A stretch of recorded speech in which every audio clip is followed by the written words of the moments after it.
This room never came with any built-in lighting because, well, that's what they did around that time period. So I'm gonna install some built-in lighting to it. I'm thinking 2 pot lights, one there roughly. The first thing I got to do is find the center of the room. I've already done it for these 2 walls over here. I got a little mark up there. The next thing I need to do is this wall. So what I do is I basically take string and I tape it to one wall, tape it to the other, and then I get down and I can see the halfway point, and then I'm able to mark from there. Now that I got the halfway mark put onto the string, I can basically take it up to the wall now and now mark onto my wall. And now I just gotta flip this to the opposite wall and do the same thing. Now I'm gonna tape string across so it marks the middle of the room. All right, and then you wanna pretty much just take your stud finder up there, and this will help you find any boards or electrical that's in the ceiling or wall. And right there, I can tell it's one of my trusses. And another one right there. And now I'm gonna place mine 2 feet apart, so I'm gonna make some marks for that. Ouch. And for this, I got the Sunco lighting remodeling cans. These are the 4-inch ones. You can get them in different size packs. It comes with these. These are pretty handy actually. You just stick them to your ceiling and then cut. And of course, if your attic's up above you, also then you're gonna have a bunch of insulation on your hand. Some of it's gonna come down. What the heck was that? That was a screw. That's odd. I'm just gonna push this all up in as much as I can. Yeah. Some of it's gonna fall down. Unfortunately, I guess I'll have to sweep it back up, put it up there.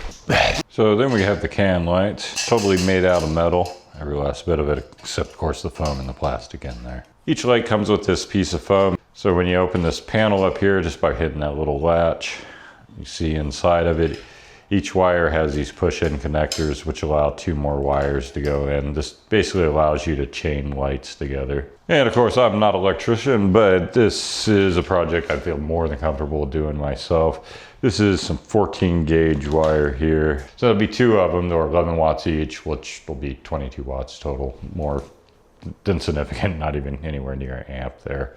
So we're good on that. For these 2 lights, I'm gonna wire them together. And of course, I want slack on each one of them to be pretty much the code. So I want about a foot coming off each one of them. And then of course, it's always nice to have a good pair of wire cutters. All right, so now you're gonna wanna pick basically the holes for where your electrical is gonna come in and out. You're gonna want one for each type. So if you got line coming in, you're gonna pick a hole, and you got another one coming out, pick another hole. I'm gonna go with these top 2 here. So I take the slug out. So to keep in with code, you're gonna wanna get one of these 3/8 clamp connectors here. They're pretty basic. You stick one in the hole, come in the other side, wire the nut onto there. You just need those hand tight, unless you're planning on rattling down the road. It's raining insulation.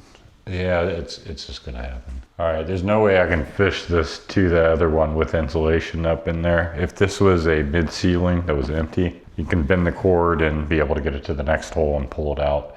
But I'm gonna have to go into the attic, of course, to hook this up to, I guess it would be the master light where the line in is coming from. So you push in all these little metal pieces at each end. And now we're just gonna tuck the whole thing up into the ceiling, like so. Now that that's like that, you pretty much take each one of these 4 tabs up. Let me line that up to the hole a little bit better here. There we go. You take the 4 tabs and you start pushing them in. Some will be easier than others. Sometimes you'll run into one of your boards, and as you're doing it, you want to make sure you're covering up all that hole you just cut into your ceiling. And since this is going to a non-insulated place, you take these little sticky backs off, all this little foam insulation here, and that helps cover up the holes a little bit. For the next part, I need to run from that hole pretty much all the way to that light switch, given at least a foot or so of slack on each end. So there with a rough measurement, that should be enough.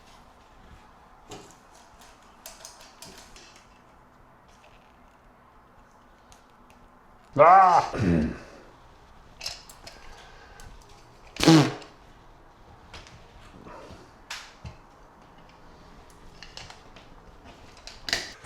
Now for the lights, I went, well, with Sunco again. You get your basic light, and then you also get one of these E26 plugins, which are for, the old style ones. Of course, I won't be using that, so I'll just discard that for the moment. One of the nice things about these is you can set your color temperature to it, and you can have it all the way at 27 Kelvin or 5,000 Kelvin. So then to plug in the light, basically got these little tiny orange connectors here, and you just simply plug them in, and oh, apparently the switch is already on. So that's good to know that I hooked the power up right. So once you got it like that, you just push all the 4 little black tabs and kind of give it a good old slap. And there you go. Now you have lights in the ceiling. Now I just got to do the other one. One of the nice things about these, you can set them all the way to 5,000, or you can set them all the way to 2,700, which gives them a little bit more of the orangey look. I like it towards the blue, more of a natural. So I'm going to go right in the middle. It's right there at 3,500. Got to adjust the other one, head it off, I think. And one of the last things I like to do is crawl up in the attic, go along the tops of these and seal them in entirely along the drywall. And any kind of holes or anything I see on the top side. Just kind of keeps the house sealed up better. So yeah, nice. I got lights, still not sure if I got them matching. I don't think I do. Let's adjust that.